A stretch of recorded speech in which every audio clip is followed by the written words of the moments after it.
Hello ছাত্রছাত্রীরা, আমি সংহিতা। আমার চ্যানেলে তোমাদের সকলকে স্বাগত জানাই। আজকে আমি তোমাদের দর্শনেরই আরেকটি শাখা অধিবিদ্যা নিয়ে আলোচনা করব। এর আগের ভিডিওতে আমি জ্ঞানবিদ্যা নিয়ে বলেছি, আর জ্ঞানবিদ্যা পরেই যেটা ইম্পর্টেন্ট দর্শনের শাখা হিসেবে সেটা হলো অধিবিদ্যা। এইবার অধিবিদ্যা মানে বা ইংলিশে যাকে বলে মেটাফিজিক্স, এটা দুটো গ্রিক শব্দ কি কি, একটা হচ্ছে মেটা আর একটা হচ্ছে ফিজিক্স। এই দুটোকে জুড়লে আমরা মেটাফিজিক্স বা অধিবিদ্যা কথাটা পাই। মেটার অর্থ হলো পরে, আর ফিজিক্স কথার অর্থ হলো পদার্থবিদ্যা।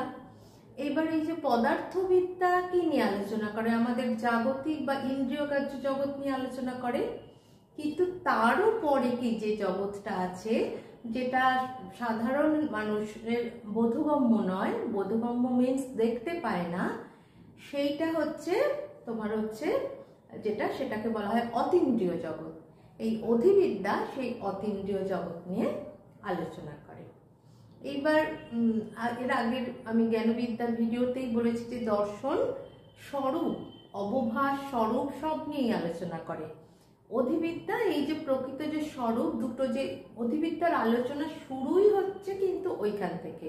এই যে অবভাস যেটা বাইরের রূপ আর স্বরূপ যেটা প্রকৃত রূপ, এই যে দুটোর আলোচনা এইখান থেকেই কিন্তু অধিবিদ্যার আলোচনাটা শুরু হয়েছে। তা এইবার কেন অধিবিদ্যার আলোচনাটা শুরু হলো, সেটা হচ্ছে কি এই যে আমাদের যে জগৎ, এই জগতে কিন্তু সবকিছুই পরিবর্তনশীল। পরিবর্তনশীল মানে কি, যেটার উৎপত্তি আছে বিনাশ আছে, তার মানে সেটা নিত্য নয়, অনিত্য। তা কিন্তু যদি আমরা ধরে নিই যে সবকিছুই অনিত্য, সবকিছুই পরিবর্তনশীল, তাহলে আমরা জগতের সত্যটা ব্যাখ্যা করব কি করে? সেই জন্য আমাদের একটা স্ট্যান্ডার্ড একটা জিনিস থাকা উচিত যেটা কখনো পরিবর্তন হয় না, যেটা নিত্য। এই যে যেটার কখনো পরিবর্তন হয় না, নিত্য, এইটা যদি আমাদের স্বীকার করতে হয়, সেটাকেই কিন্তু দর্শনে বলা হয়েছে। সেটাই হচ্ছে সেই জগৎটা, বা যেটা বলে সেটাই হলো তত্ত্ব। আর এই তত্ত্বর আলোচনা যেখানে হয় সেটাকেই বলা হয় হচ্ছে অতীন্দ্রিয় সত্তা বা অতীন্দ্রিয় জগৎ।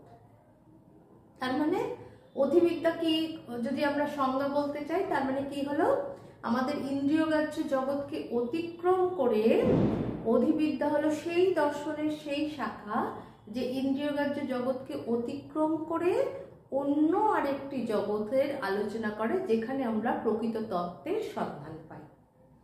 তাহলে এইটা হলো হচ্ছে অধিবিদ্যার মূল আলোচ্য বিষয়। এবার অধিবিদ্যার একটা সংজ্ঞা বললাম, এবার অধিবিদ্যা তার মানে কি আলোচনা করে।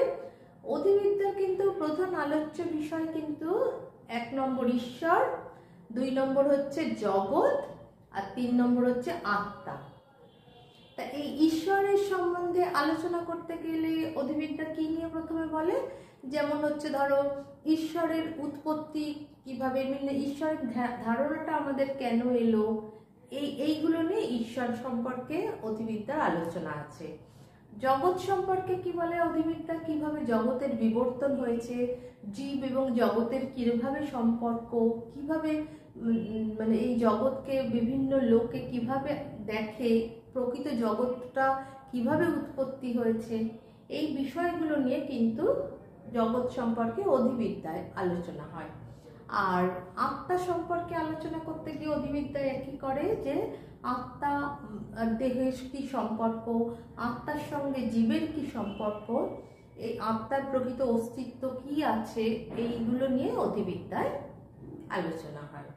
তার মানে দেখা যাচ্ছে যে জ্ঞানবিদ্যা যেমন একটা বিষয় নিয়ে আলোচনা করছে, অধিবিদ্যা আবার কিন্তু আর একটা বিষয়, দর্শনের একটা গুরুত্বপূর্ণ বিষয় নিয়ে, যে প্রকৃত স্বরূপ, সেইটাকে নিয়ে কিন্তু তত্ত্বকে নিয়ে আলোচনা করে। তা কাজেই যদি কেউ মনে করে যে দর্শন এবং অধিবিদ্যা দুটোই এক হয়ে গেল, তা কিন্তু নয়। দর্শনের পরিধি অনেক বেশি, অনেক দিকে দর্শনেরকে দৃষ্টি দিতে হয়, কিন্তু অধিবিদ্যা কিন্তু একটা পার্টিকুলার জিনিস, যেটা তত্ত্ব বা অতীন্দ্রিয় জগৎ, সেইটা নিয়ে কিন্তু আলোচনা করে। কাজেই দর্শন আর অধিবিদ্যাকে কখনোই আমরা এক করতে পারি না। এটা দর্শনের একটা গুরুত্বপূর্ণ শাখা। ঠিক আছে, আজকে আলোচনা এই পর্যন্তই। ভালো লাগলে অবশ্যই লাইক করো এবং চ্যানেলটা সাবস্ক্রাইব করার অনুরোধ রইল।